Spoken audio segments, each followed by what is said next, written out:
The first stone struck Samantha Keller's shoulder as she walked past the general store, and she knew with a sinking certainty that this day would end with her blood soaking into the parched earth. The crowd had been gathering since dawn, their faces twisted by hunger and fear, and the terrible need to blame someone for the fact that their wells had run dry, and their cattle were dying in fields that had turned to dust. Which? The word came from Martha Henderson, whose baby had died 2 weeks ago from fever, though everyone knew it was the contaminated water that had done it. You brought this curse upon us. Samantha had lived in Riverside, California, her entire 22 years, born in the little house on the edge of town that her father had built with his own hands. He had been a respected man once, a farmer who understood the land, who could read the sky and predict the weather with uncanny accuracy. When he died 3 years ago, that respect should have passed to her.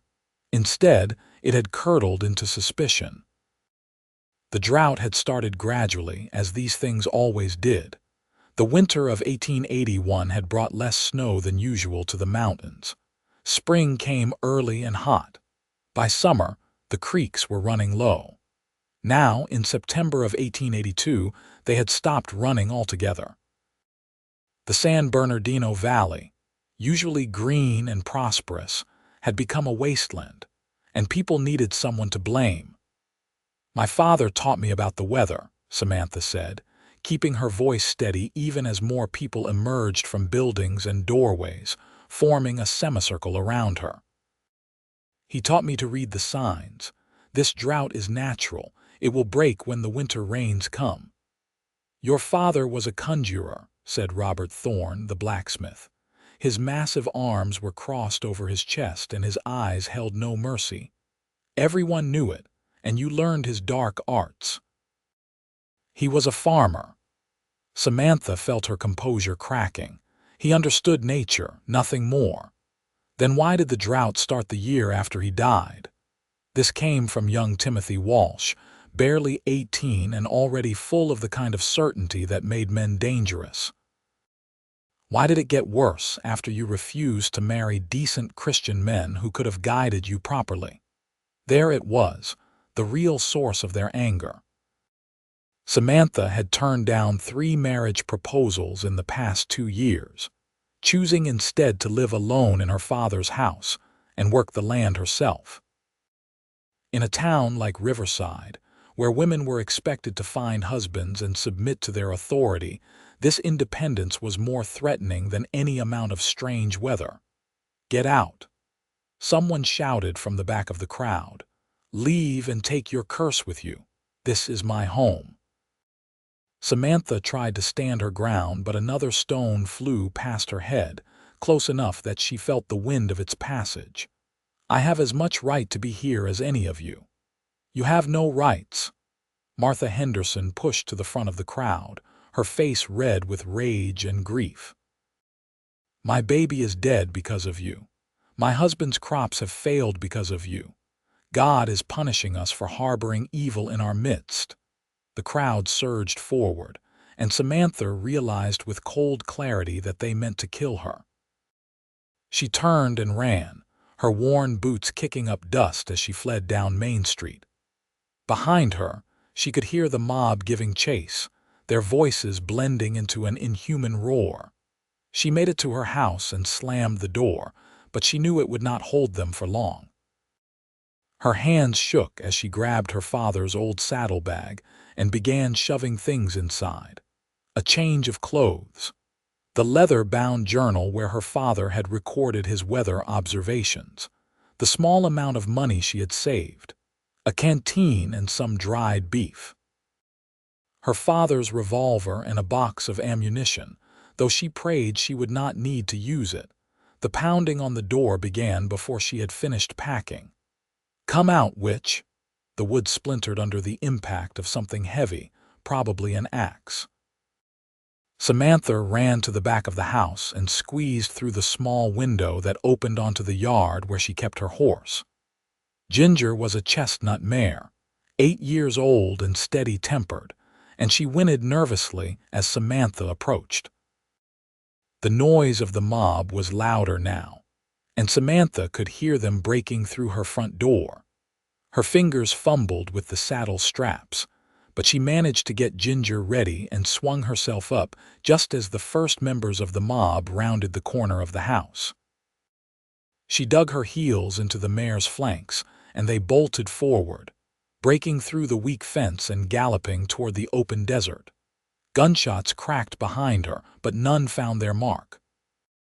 Samantha leaned low over Ginger's neck and let the horse run, leaving Riverside and everything she had ever known behind in a cloud of dust.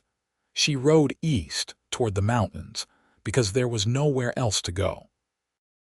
West would take her toward Los Angeles, but that was only 30 miles away, and the people there would have heard about the drought. They would believe the same lies, harbor the same suspicions. South was Mexico, but she had no papers and no Spanish. North would take her deeper into the valley, toward more settlements that would reject her just as surely as Riverside had. East meant the desert and the mountains, harsh and unforgiving, but at least honest in their cruelty. The sun beat down mercilessly as Ginger carried her away from the only home she had ever known. Samantha allowed herself one glance back and saw smoke rising from where her house stood. They were burning it, erasing her from their town as thoroughly as they could. She turned her face forward and did not look back again. The desert stretched before her in shades of brown and gold, broken only by scattered Joshua trees and the occasional outcropping of rock. Her throat was already dry, and she rationed the water in her canteen carefully, giving Ginger most of it. The horse had saved her life. The least she could do was try to keep the animal alive. As the sun began to set, painting the sky in violent shades of red and orange, Samantha found a small depression between two large rocks that would provide some shelter. She unsaddled Ginger and rubbed the horse down with a handful of dry grass, then sat with her back against the warm stone and allowed herself to feel the full weight of what had happened. She had lost everything. Her home, her possessions, her entire life. And for what? For the crime of being her father's daughter. For the crime of understanding things that frightened small minds. For the crime of refusing to let men control her. Tears came then, hot and bitter, and she let them fall until she had no more to give. Then she ate a small piece of dried beef, took a sip of water, and lay down with her head on the saddlebag. The stars emerged one by one, more than she had ever seen from town, and she stared up at them until exhaustion dragged her into uneasy sleep. She woke to the sound of hoofbeats. Samantha's hand went immediately to the revolver at her side as she sat up, heart pounding. The sun was just beginning to lighten the eastern horizon, and in that gray pre-dawn light she could see a single rider approaching at a steady pace. For a moment she considered hiding, but there was nowhere to go that the rider would not spot Ginger. She stood, positioned herself beside her horse, and waited with the gun held low but ready. The rider came closer, and Samantha could make out more details. A man, tall in the saddle, riding a dark bay gelding that looked like it could run for days without tiring. He wore a wide-brimmed hat and a long coat despite the heat, and there was something about the way he sat his horse that spoke of confidence and competence. He stopped about 20 feet away and raised both hands to show they were empty. "Easy there," he said, his voice carrying clearly in the still morning air. "I am not here to hurt you." "Then why are you here?" Samantha kept the gun ready, though she noticed he wore his own revolver on his hip and had not reached for it. "Name is Yates Xavier," he said. "I am a ranch hand from the Triple Bar spread about 15 miles northwest of Riverside. I was in town yesterday when the mob formed, and I saw what they did to you." Samantha's grip tightened on her gun. So you came to finish what they started? No, madam. Yates Xavier slowly lowered his hands to rest on his saddle horn. I came because what they did was wrong, and because I have spent enough time reading the land to know that you are not responsible for the drought. Most people would disagree with you. Despite herself, Samantha felt a small spark of hope. This man, this stranger, had ridden through the night to find her. Why would he do that if he meant her harm? Most people are fools who believe whatever makes them feel better about their own helplessness. Yates shifted in his saddle, and Samantha could see he was younger than she had first thought, probably no more than 25. His face was tanned and weathered, with strong features and eyes that seemed to take in everything. I have worked cattle and horses since I was 14 years old. I know how weather works. I know that droughts come and go in cycles, and I know that running you out of town will not bring rain. Samantha lowered the gun slightly. That is a noble sentiment, Mr. Xavier, but it does not change the fact that I have nowhere to go and no way to survive out here. Which is why I came to bring you back. She stared at him. You cannot be serious. They will kill me if I return. Not if you have someone willing to stand with you.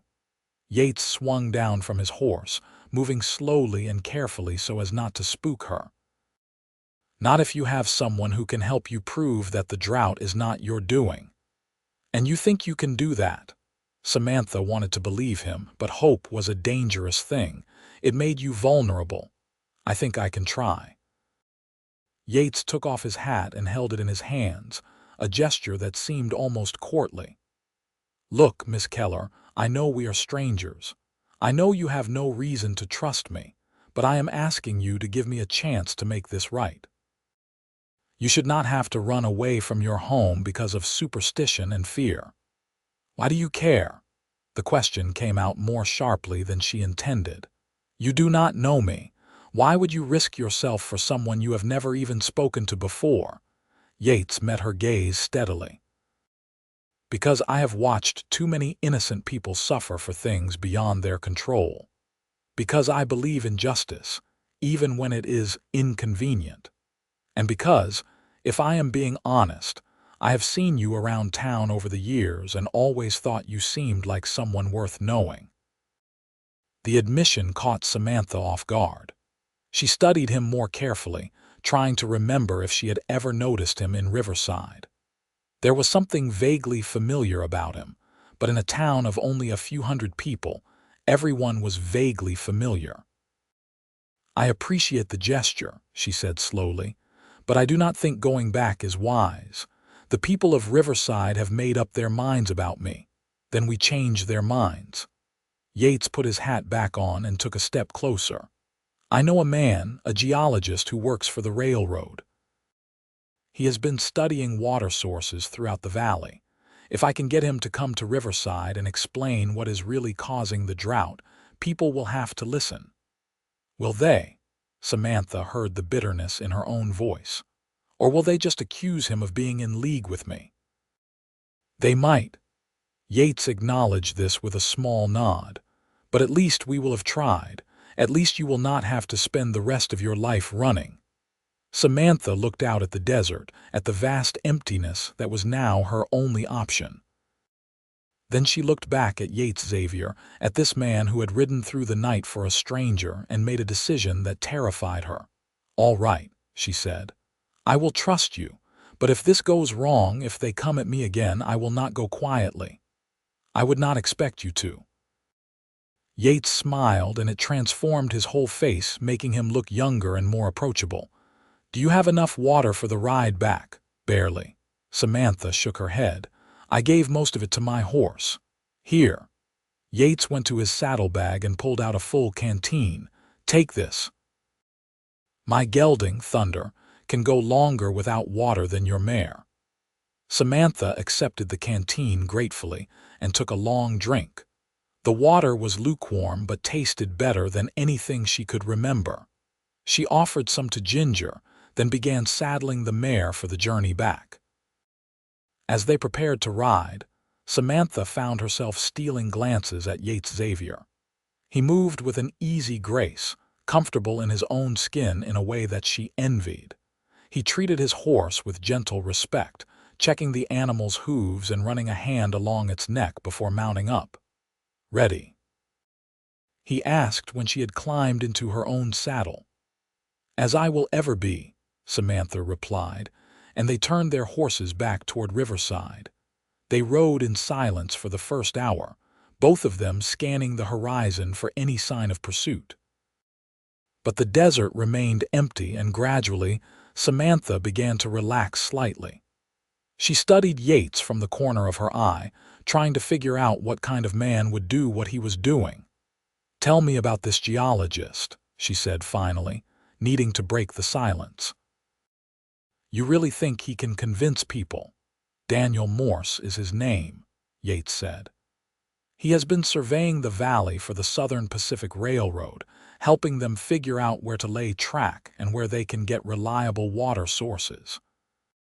He knows more about the underground aquifers and weather patterns than anyone else in California, and he will come to Riverside just because you ask him to.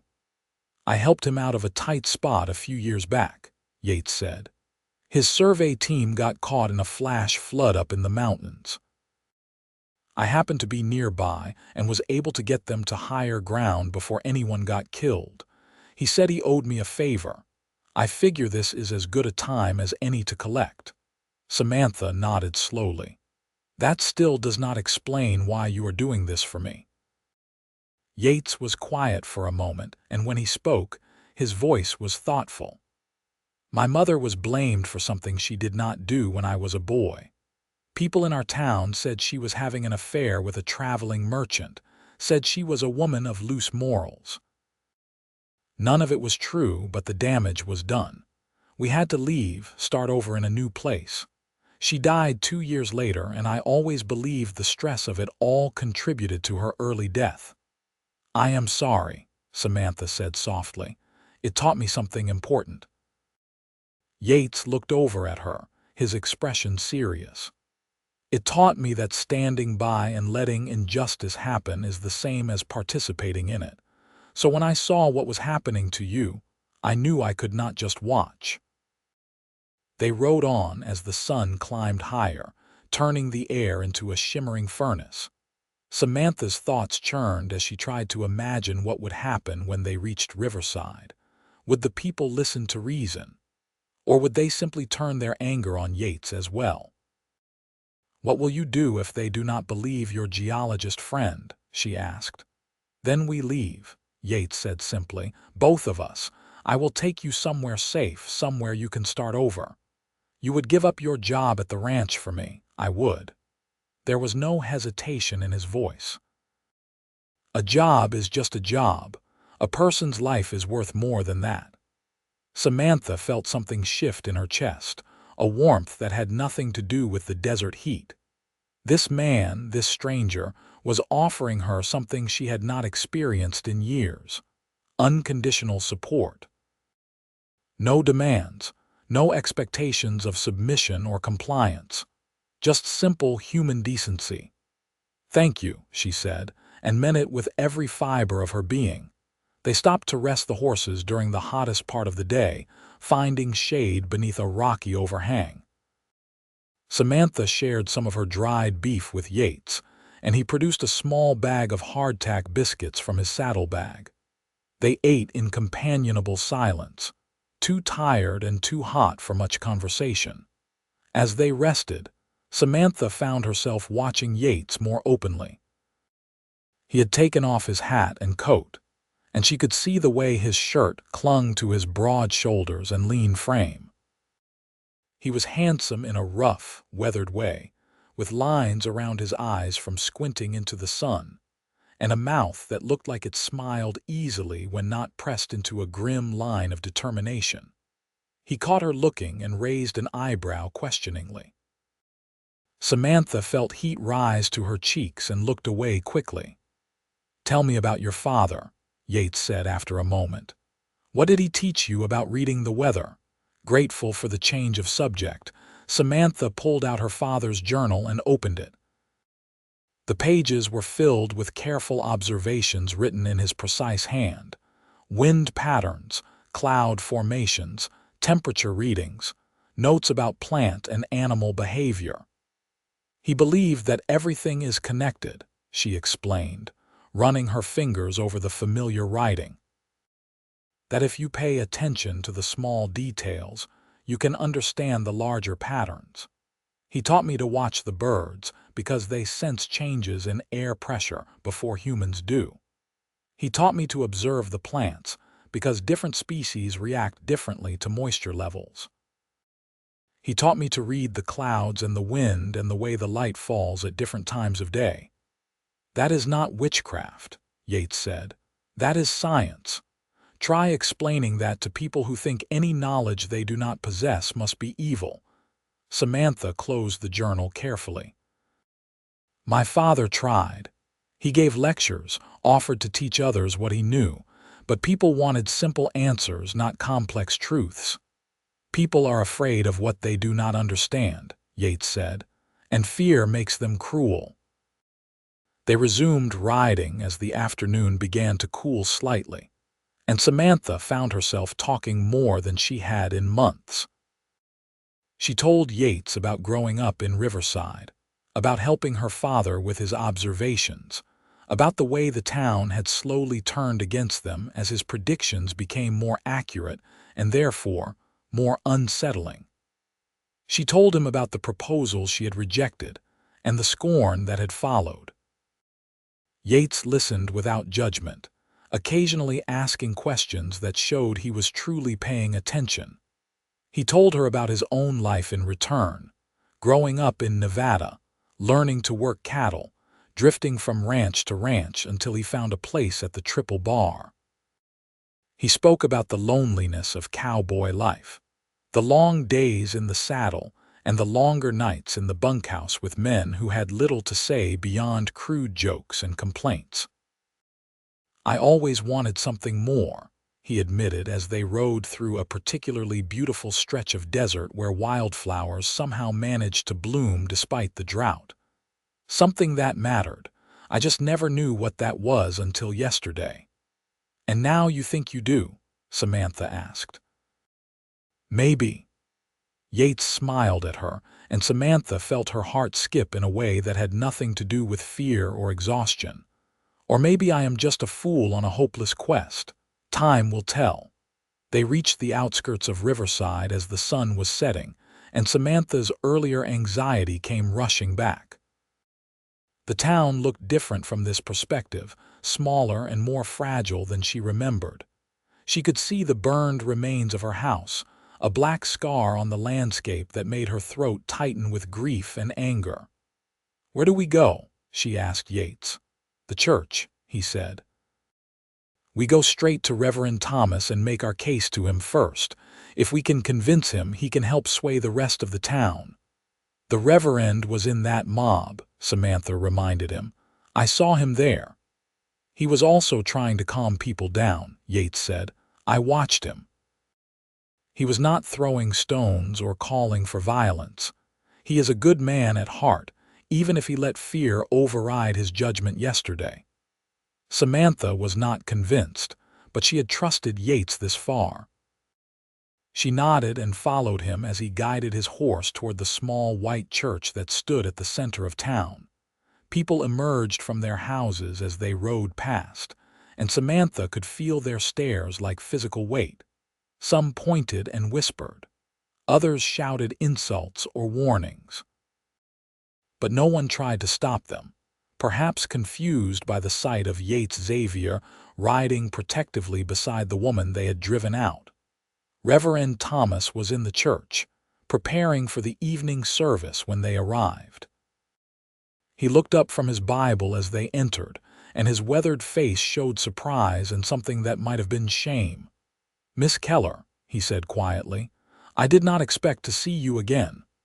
I did not expect to come back, Samantha replied, staying close to Yates.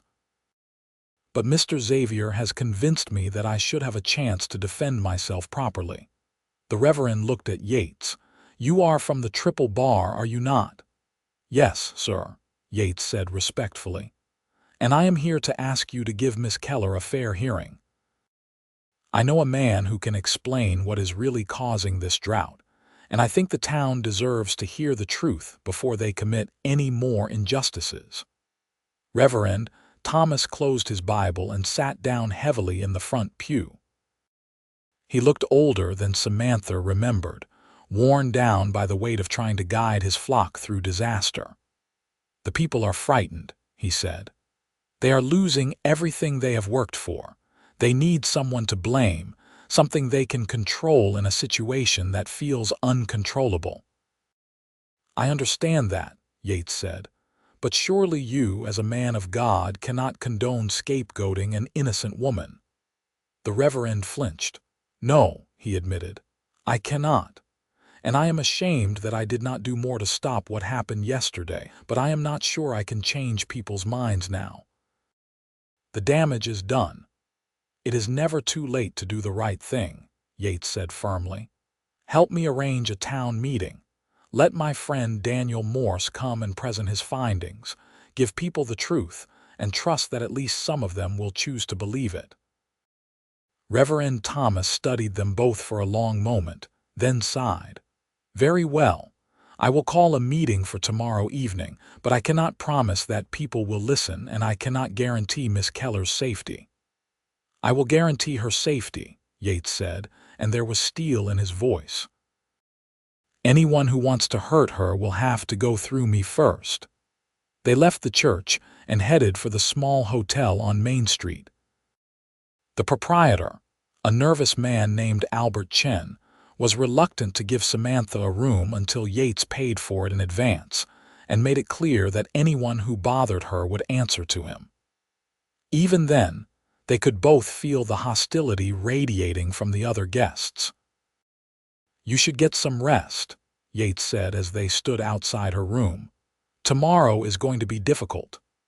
"I do not know how to thank you," Samantha said, and was horrified to feel tears pricking at her eyes again.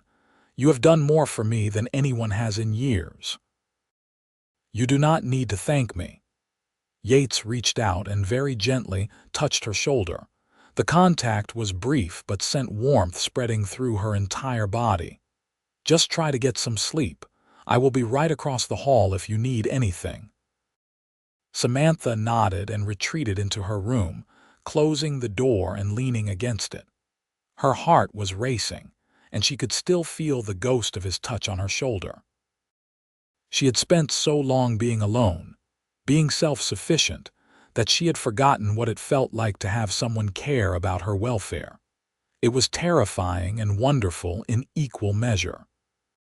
She washed as best she could with the basin of water in her room, then lay down on the bed fully clothed with her father's revolver on the nightstand.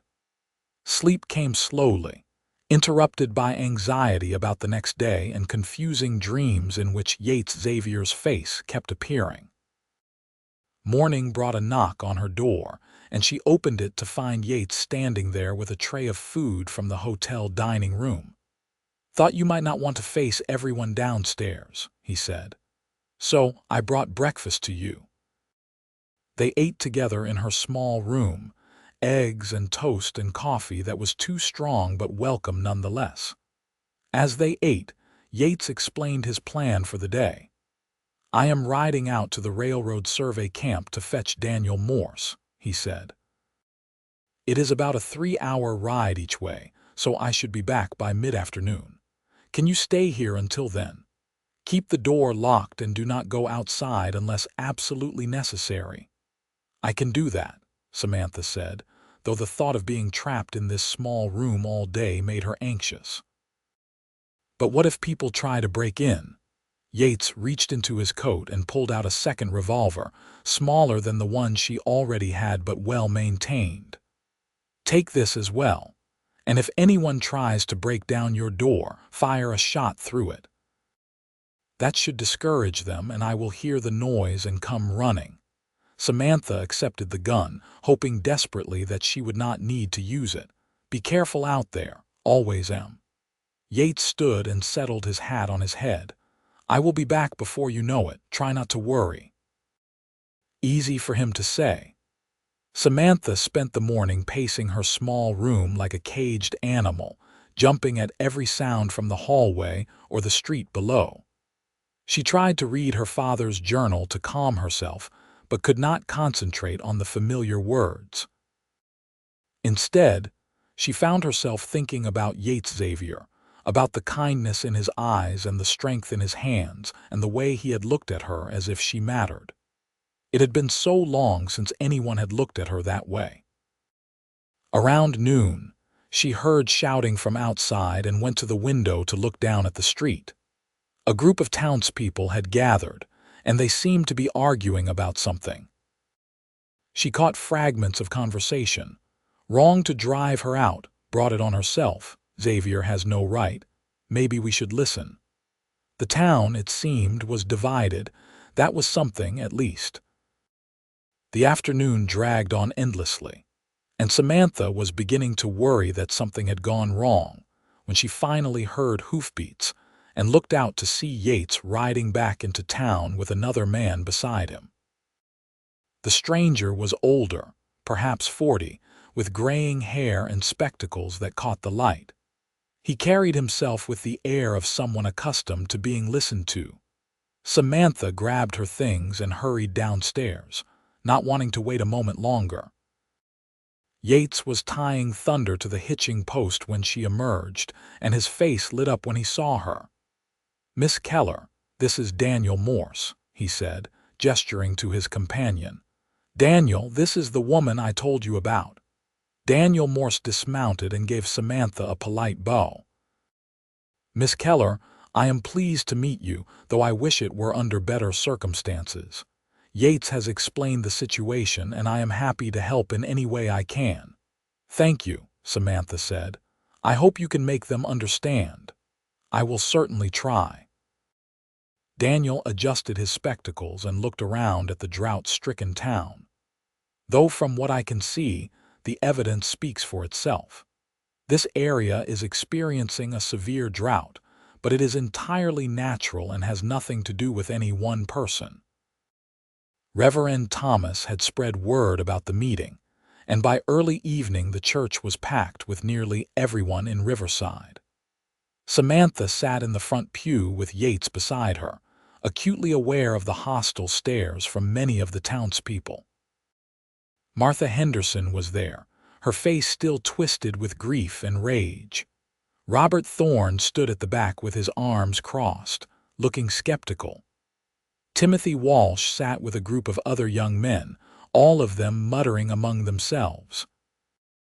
Reverend Thomas called the meeting to order and introduced Daniel Morse, emphasizing his credentials and experience. The geologist stood before the assembled crowd and began to speak, and Samantha had to admit he was impressive. He had brought charts and diagrams, and he explained in clear, simple terms how weather patterns worked, how the mountains affected rainfall, how underground aquifers were depleted and replenished over time. "What you are experiencing here is part of a natural cycle," Daniel said, pointing to a chart that showed rainfall measurements over the past 50 years. "You can see that approximately every 20 years, this region experiences a significant drought. It happened in the early 1860s, and it is happening again now. It has nothing to do with witchcraft or curses. It is simply the way climate works in this part of California." "But it started after old Keller died," someone shouted from the crowd. "That cannot be coincidence." "Actually, if you look at the data, the drought started the year before Mr. Keller passed away," Daniel said patiently. "The first signs were there in 1880, with below-average rainfall and lower than normal snow pack in the mountains. It simply took time for those effects to become noticeable at the ground level." He continued speaking for nearly an hour, answering questions and addressing every concern that people raised. Gradually, Samantha could see some faces in the crowd beginning to look uncertain, the absolute conviction of the day before wavering in the face of facts and evidence. But not everyone was convinced. Martha Henderson stood up, her voice shaking with emotion. Charts and numbers do not bring back my baby. They do not save my husband's crops. If she is innocent, then why did God allow this to happen? I cannot answer questions about God's will, Daniel said gently. I am a scientist, not a theologian. But I can tell you with absolute certainty that Miss Keller is not responsible for the drought. Blaming her will not make it rain. Only time and the natural cycles of weather will do that. And when will that be? Robert Thorne asked. When will the rains come? Daniel consulted his notes. Based on the patterns I have observed, I believe we will see significant rainfall within the next 2 to 3 months. The winter storms should arrive by late November or early December, and they should help break this drought. 2 to 3 months, someone muttered. We will all be dead by then. Not if you work together and conserve what water you have left, Daniel said. I can help you identify the best remaining water sources and show you how to dig deeper wells. But you need to stop wasting energy on false accusations and start focusing on practical solutions. Reverend Thomas stood up. Mr. Morse has given us much to think about. I propose that we, as a community, apologize to Miss Keller for the injustice we did her, and that we work together to survive this drought as neighbors should. There was a long, tense silence. Then, to Samantha's amazement, old Mrs. Patterson stood up. She was the school teacher, a woman who had always been kind to Samantha when she was young. The Reverend is right, Mrs. Patterson said in her clear, firm voice. We let fear turn us into a mob. We burned an innocent woman's home. That is not who we are supposed to be. I vote that we apologize and make amends. Slowly, others began to stand and voice their agreement. Not everyone, but enough. Even Martha Henderson, after a long moment, gave a jerky nod of acknowledgement. Samantha felt tears streaming down her face, but this time they were tears of relief rather than despair. Yates reached over and took her hand, squeezing it gently, and she squeezed back. When the meeting finally ended, people filed out slowly, some stopping to offer awkward apologies to Samantha. She accepted them graciously, though she knew it would take time for the community to truly heal. Some, like Robert Thorne and Timothy Walsh, left without saying anything, their faces still hard with resentment. It is a start, Yates said as they walked back to the hotel. Daniel had accepted an invitation to stay with Reverend Thomas for the night, planning to spend the next day helping the town identify better water sources. Not everyone will come around immediately, but at least you are safe now. Thanks to you. Samantha stopped and turned to face him, not caring who might see them standing close together on the darkened street. I do not know how I can ever repay you for what you have done. You do not need to repay me. Yates looked down at her, and in the lamplight from the hotel windows, she could see something soft and warm in his expression. I did what any decent person should do. You did more than that. Samantha felt bold suddenly, reckless with relief and gratitude, and something else she was not quite ready to name. You rode after me when no one else would. You believed in me when the whole world thought I was evil. You risked yourself for a stranger. You are not a stranger anymore, Yates said quietly. Not to me. They stood there for a long moment, the night air cooling around them, and Samantha realized she did not want him to leave. She did not want to go back to her lonely room and her uncertain future. She wanted to stay right here in this moment with this man who had saved her in more ways than one. Where will you go now? She asked, suddenly afraid of the answer. Back to the Triple Bar. I suppose I should, Yates said, though he did not sound enthusiastic about the prospect. Though I am not sure I still have a job after disappearing for 2 days without explanation. Then stay here. The words were out before Samantha could stop them. At least for a while. The town will need help implementing Daniel's suggestions, and I I would like to get to know you better." Yates smiled, and it was like the sun coming out from behind clouds. "I would like that too." He walked her to her room, and this time when he touched her shoulder in farewell, his hand lingered. Samantha covered it with her own, marveling at how right it felt to touch him, to be touched by him. "Good night, Samantha," he said, using her first name for the first time. "Good night, Yates," she replied, and reluctantly let him go. The next few weeks were some of the strangest and most wonderful of Samantha's life. With Daniel Morse's help, the town began implementing practical solutions to the drought. They dug deeper wells, installed more efficient irrigation systems, and began hauling water from sources farther away. It was hard work, and not everyone participated, but enough people did that Riverside began to stabilize. Samantha found herself welcomed back into the community, cautiously at first, then with growing warmth. Mrs. Patterson invited her to help teach at the school. Several farmers asked her advice about their fields, remembering her father's expertise. Slowly, painfully, the town began to heal from the divisions that the drought had created, and through it all, Yates was there. He had indeed lost his job at the Triple Bar, but he quickly found work helping to dig the new wells and construct water systems. His knowledge of ranching and animals made him invaluable, and soon he was being hired by multiple families to help them manage their struggling livestock. More importantly, he spent every spare moment with Samantha. They rode out into the desert together, and she showed him the places her father had taught her to observe. She pointed out the different types of clouds and what they meant, the way certain birds behaved before a storm, the subtle changes in plant life that indicated shifts in underground water. Yates listened with genuine interest, asking intelligent questions and making observations of his own. They talked about everything: their childhoods, their dreams, their fears, their hopes for the future.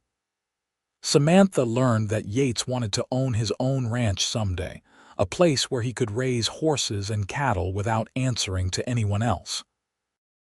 He learned that she wanted to continue her father's work, maybe even publish his observations so that others could benefit from his knowledge. They discovered they both loved reading, though good books were hard to come by in Riverside. They both preferred coffee to tea. They both thought the new railroad was going to change everything about the West, for better and worse. They both believed that people deserved to be judged by their actions, not their gender or family name or any other arbitrary characteristic. And slowly, inevitably, they fell in love. It happened in small moments. The way Yates smiled at her across a crowded room, the way Samantha's heart raced when she heard his voice, the way they found excuses to touch each other's hands or shoulders or arms. It happened in larger moments, too.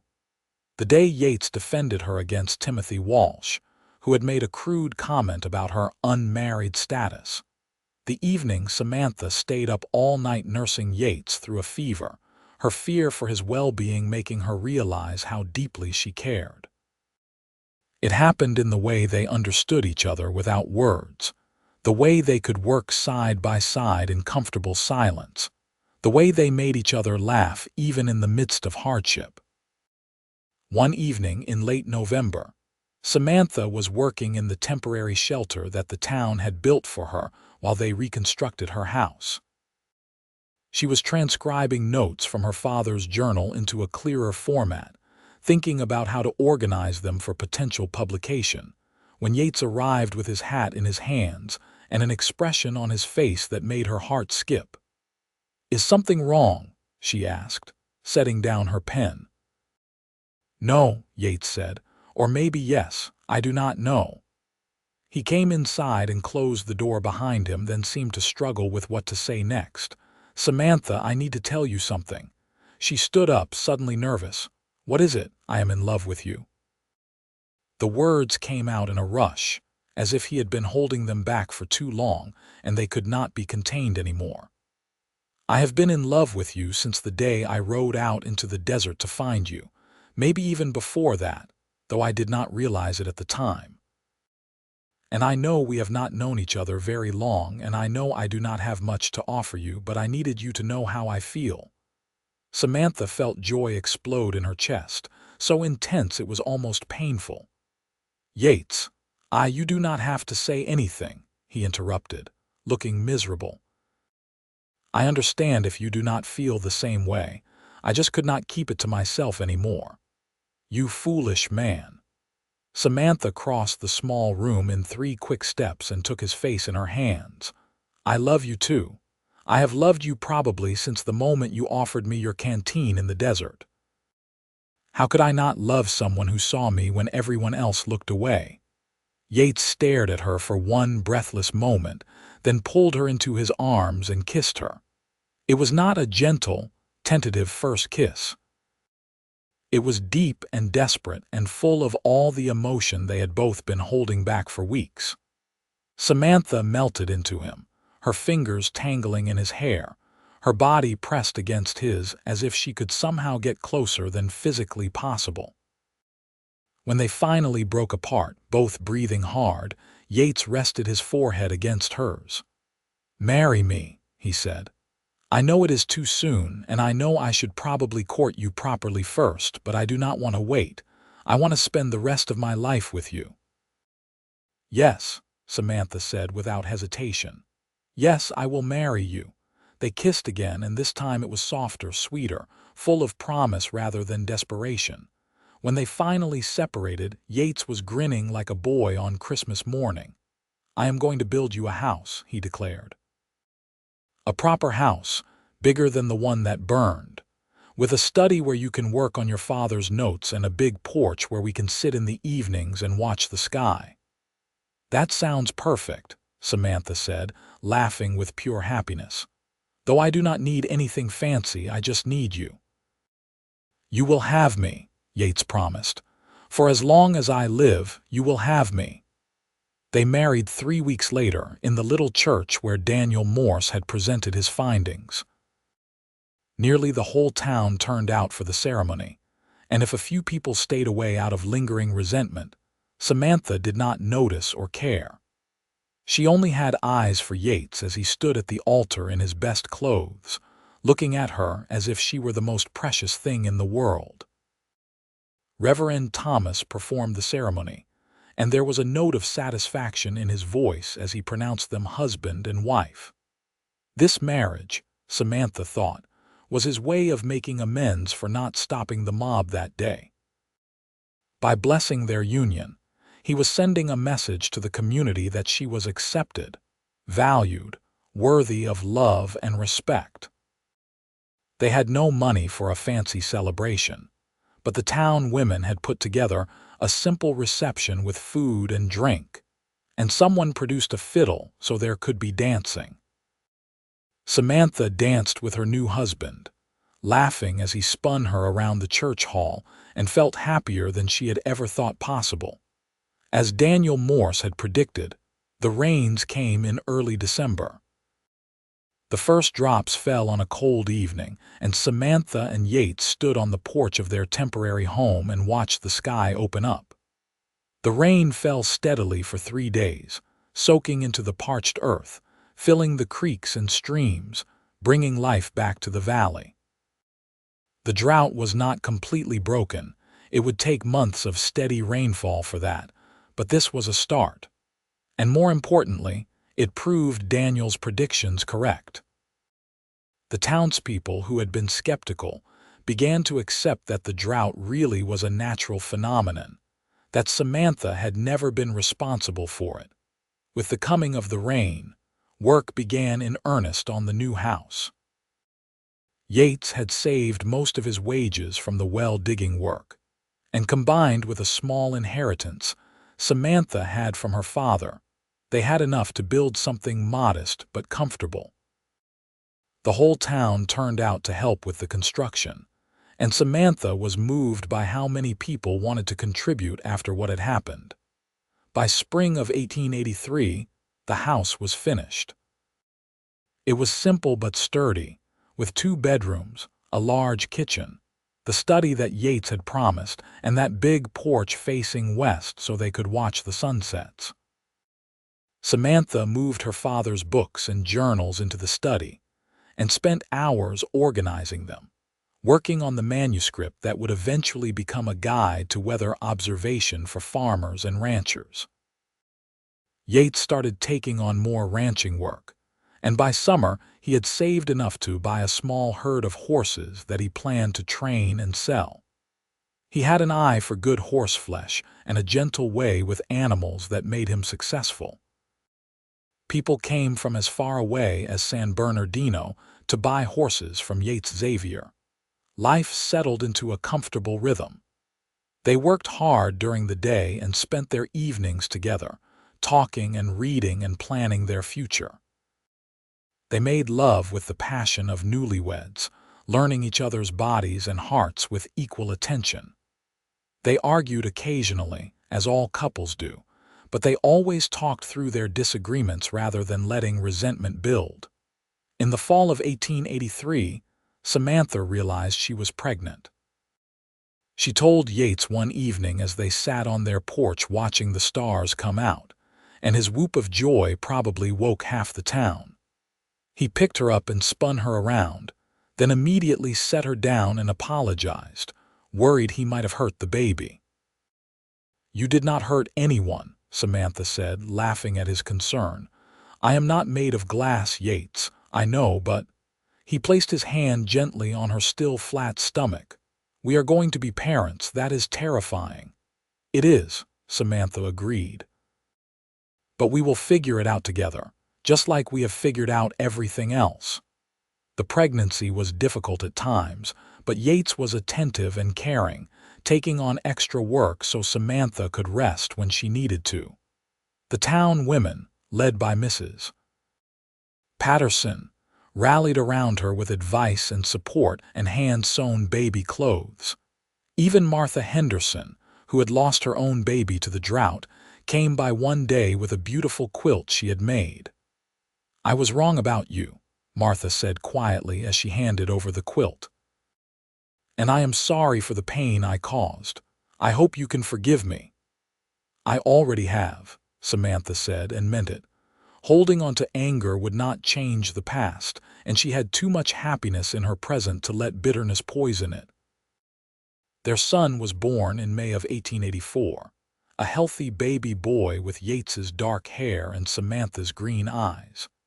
They named him Thomas, after both Reverend Thomas and Samantha's father, whose middle name it had been. Yates held his son with shaking hands and tears streaming down his face, and Samantha knew she had never loved him more than in that moment. Parenthood was exhausting and wonderful and terrifying, often all at once. Thomas was a fussy baby who did not sleep well, and Samantha and Yates took turns walking him around the house in the middle of the night. But he was also joyful and curious, and watching him discover the world filled them both with wonder. As Thomas grew, Samantha slowly returned to her work on her father's manuscript. She wrote in the early mornings before Thomas woke and in the late evenings after he went to sleep, and gradually the pages accumulated. Yates read everything she wrote and offered suggestions, and his support never wavered. By the time Thomas was 2 years old, the manuscript was finished.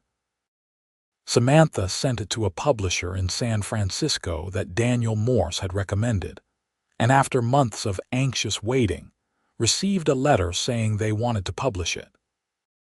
The book came out in the spring of 1887, titled Observations on Weather Patterns in the California Valleys, a practical guide for farmers and ranchers by Thomas Keller and Samantha Keller Xavier. It was not a bestseller, but it sold steadily to the people who needed it most, practical farmers and ranchers who wanted to understand the land they worked. Samantha received letters from readers thanking her, telling her how her father's observations had helped them plan their planting or manage their water resources. Each letter felt like a vindication, proof that her father's work had value and meaning. Yates's horse breeding business continued to grow, and by 1888 he had enough money saved to buy a small ranch about 5 miles outside of Riverside. It was only 100 acres, but it had good water, decent grazing, and a sturdy barn. They moved there in the fall, and Samantha loved the increased space and privacy. Thomas was 4 by then, a bright, energetic boy who loved following his father around and helping with the horses. Yates was a patient teacher, showing his son how to approach the animals, how to read their moods, how to handle them with respect rather than force. In the spring of 1889, Samantha gave birth to their second child, a daughter they named Sarah. She was calmer than Thomas had been as a baby, with Yates's smile and a head full of red gold hair that came from Samantha's side of the family. Thomas was fascinated by his baby sister and wanted to help with everything, though his help was not always as useful as he thought it was. The years passed in a blur of work and family and simple domestic happiness.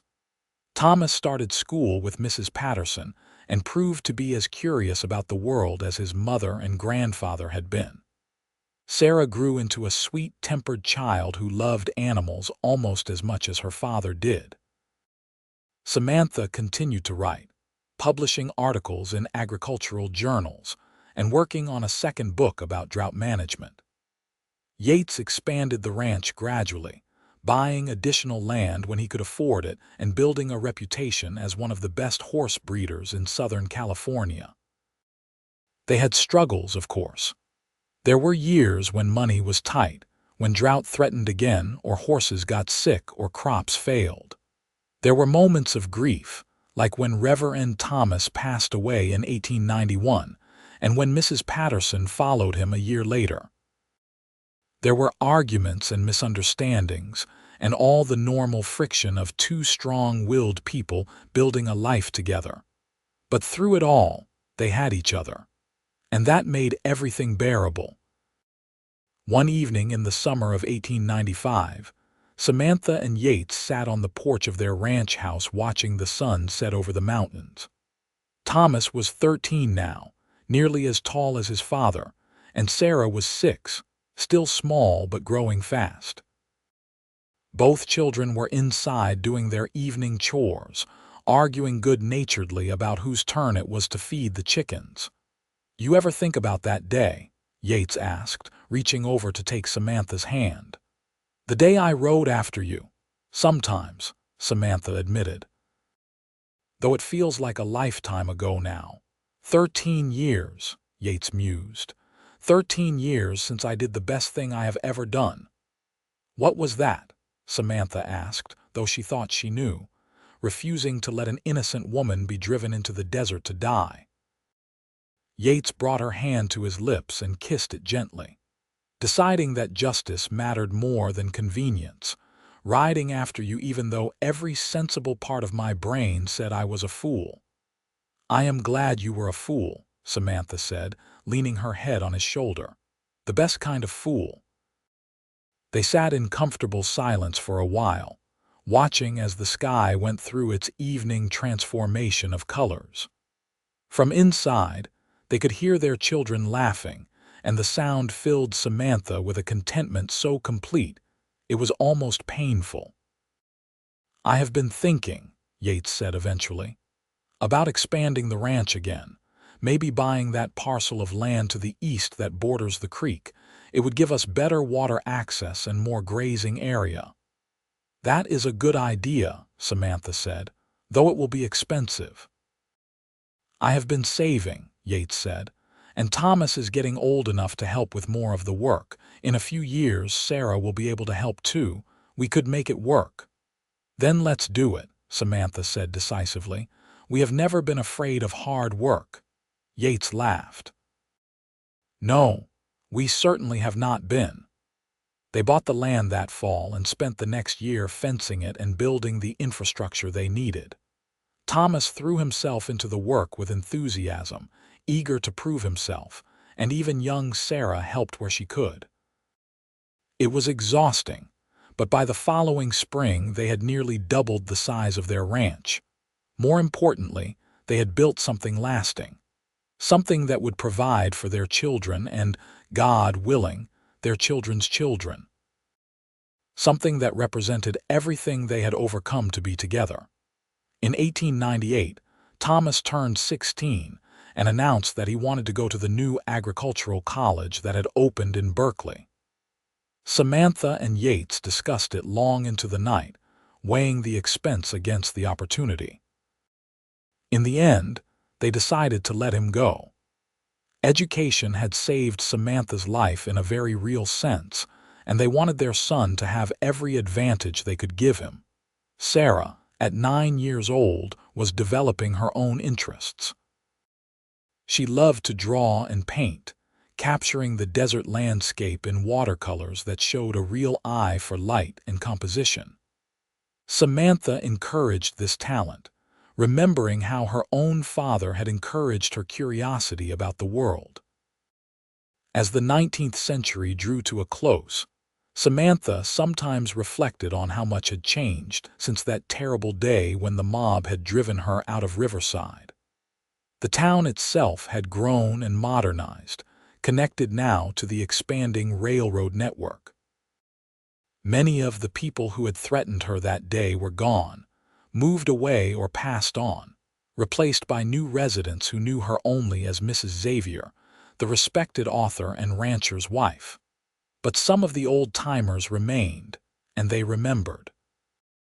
And they knew that the town had come dangerously close to committing a terrible injustice, saved only by one man's courage and one woman's resilience. In the spring of 1900, as the new century began, Riverside held a celebration. There were speeches and fireworks, and a big dance in the new town hall. Samantha and Yates attended, now in their 40s but still looking at each other with the same love and devotion they had shown as newlyweds. At one point in the evening, the new mayor, a young man who had not even lived in Riverside during the drought, asked Samantha to say a few words to the crowd. She was reluctant at first, but Yates squeezed her hand encouragingly and she stood up. "I am not much for speeches," she said, looking out at the assembled townspeople. "But I want to say this. We have all made mistakes. We have all let fear guide us when we should have let reason lead. What matters is that we learn from those mistakes and do better." She paused, searching for the right words. 18 years ago, this town nearly destroyed me because they did not understand what was happening, and they needed someone to blame. One man had the courage to say that was wrong, and to risk everything to make it right. I am standing here today because of him, and because eventually enough people in this town chose truth over fear. Samantha looked directly at Yates, who was watching her with pride shining in his eyes. "I hope we never forget those lessons. I hope we remember that the easiest answer is not always the right one, and that standing up for justice sometimes means standing alone. And I hope we remember that one person's courage can change everything." The crowd applauded, and several people wiped away tears. Samantha sat back down, and Yates pulled her close and kissed her temple. "That was perfect," he murmured. "It was true," she replied. They danced together as the evening wore on, and Samantha marveled at how her life had turned out. She had come so close to losing everything, to dying alone in the desert or living out her days as a bitter exile. Instead, she had found love and purpose and a family that filled her days with meaning, all because a cowboy had ridden after her when no one else would. Thomas graduated from the agricultural college in 1902 and returned to Riverside full of new ideas about crop rotation and soil conservation and modern ranching techniques. He was eager to implement these ideas on the family ranch, and Yates was happy to let him. Father and son worked together, combining traditional knowledge with new science, and the ranch prospered. Sarah, at 13, was still deeply interested in art, but was also showing an aptitude for teaching. She helped some of the younger children in town with their reading and arithmetic, displaying a patience and kindness that reminded Samantha of Mrs. Patterson. In 1905, a young woman named Elizabeth came to work as a teacher in Riverside's growing school system. Thomas met her at a town dance and was immediately smitten. Elizabeth was smart and practical and shared his interest in agriculture, having grown up on a farm in the Central Valley. They courted for a year before Thomas asked her to marry him, and the wedding in the spring of 1906 was one of the biggest celebrations Riverside had ever seen. Samantha watched her son marry the woman he loved and felt the circle completing somehow. She and Yates had built a life together against all odds, and now Thomas was starting his own journey with Elizabeth. It was right and proper and exactly how things should be. Thomas and Elizabeth built a house on the eastern section of the ranch, the land that Yates and Samantha had bought all those years ago. They worked the land together, partners in every sense of the word, and in 1907 welcomed their first child, a daughter they named Samantha after her grandmother. Holding her granddaughter for the first time, Samantha felt a surge of emotion so powerful it took her breath away. This child represented the future, represented everything she and Yates had fought to build. This child would grow up in a world where her grandmother was respected and loved, where her grandfather was known as a fair and honest man, where justice had ultimately prevailed over fear. "She is beautiful," Yates said, looking over Samantha's shoulder at the sleeping infant. "Just like her namesake. We did all right," Samantha said softly. "Didn't we? We did more than all right." Yates wrapped his arms around his wife and granddaughter both. "We did something extraordinary." Sarah left for art school in San Francisco in 1908, determined to pursue her passion for painting. Samantha and Yates supported her decision, even though it meant she would be far from home. They had learned long ago that trying to control your children's choices only led to resentment. Better to give them wings and trust they would fly true. The ranch continued to thrive under Thomas and Elizabeth's management, expanding to include not just horses, but also a small cattle operation. Thomas applied his college learning to every aspect of the business, implementing new techniques that improved productivity while maintaining the land's health. Yates was proud of his son's success and happy to step back gradually from the day-to-day operations. As Samantha and Yates entered their 50s, they found themselves with more time to simply enjoy each other's company. They still worked, of course. There was always work to be done on a ranch, but the urgency of their younger years had faded. They could take mornings to sit on the porch with coffee and watch the sunrise. They could ride out into the desert together, just the two of them, and spend hours observing the land and sky the way Samantha's father had taught her. In 1910, Samantha published her third book, a comprehensive guide to weather prediction that incorporated not just her father's observations, but also 30 years of her own. It was her most successful work, adopted as a textbook by several agricultural schools and praised by scientists for its practical approach and careful methodology. At 50 years old, Samantha Keller Xavier was recognized as one of the foremost experts on California weather patterns. But she never forgot where that knowledge had come from or what it had cost.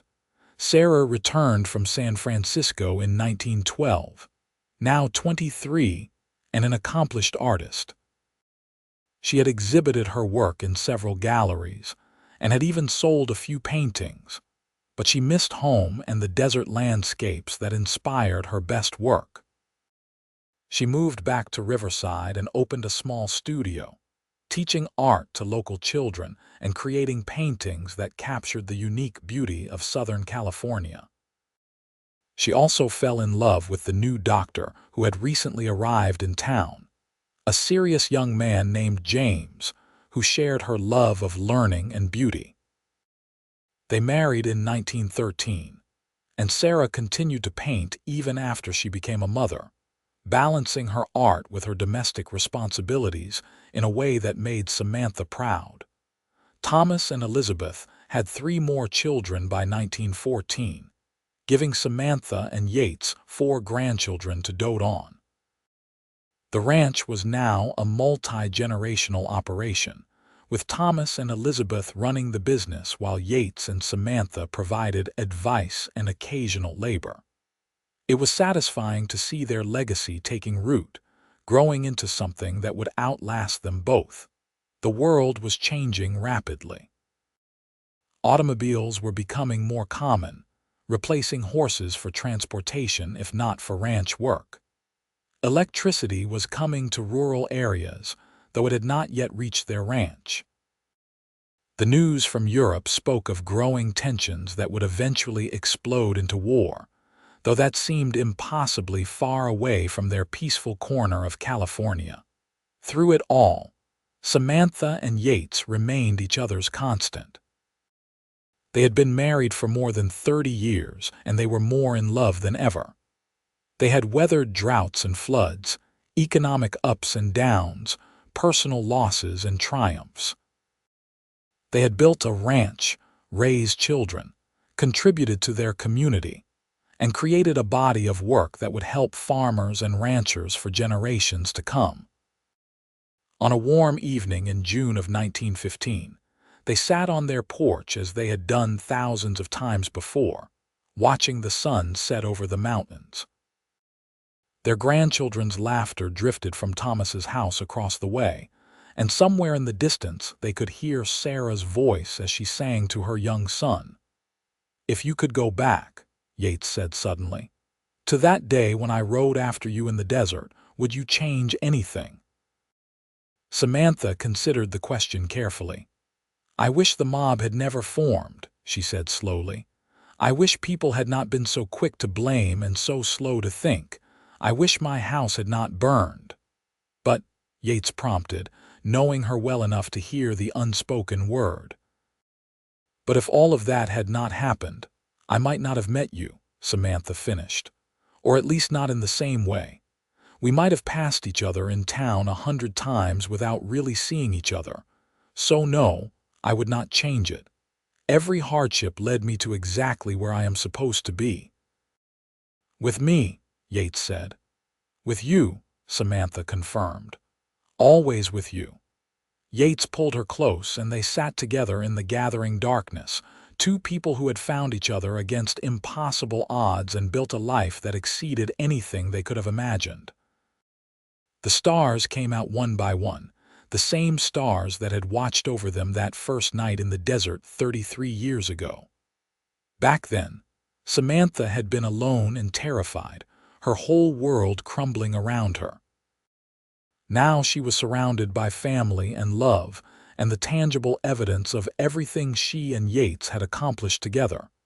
"Thank you," she said softly, "for riding after me." "Thank you for letting me," Yates replied, and kissed her under the stars, surrounded by the life they had built together in the wild and beautiful land they called home. Their love story, born in the harsh crucible of injustice and fear, had blossomed into something enduring and true. It was a testament to the power of courage, the importance of standing up for what was right, and the transformative nature of love that sees and values the person others overlook. As the night deepened around them, Samantha and Yates remained on their porch, content in each other's presence, grateful for every moment that had brought them to this place. Their story would be told and retold in Riverside for generations, A reminder that sometimes the greatest love stories begin with one person's willingness to ride after someone everyone else has abandoned, to believe in someone when belief is in short supply, and to stand firm against injustice even when standing alone. And in the end, that made all the difference.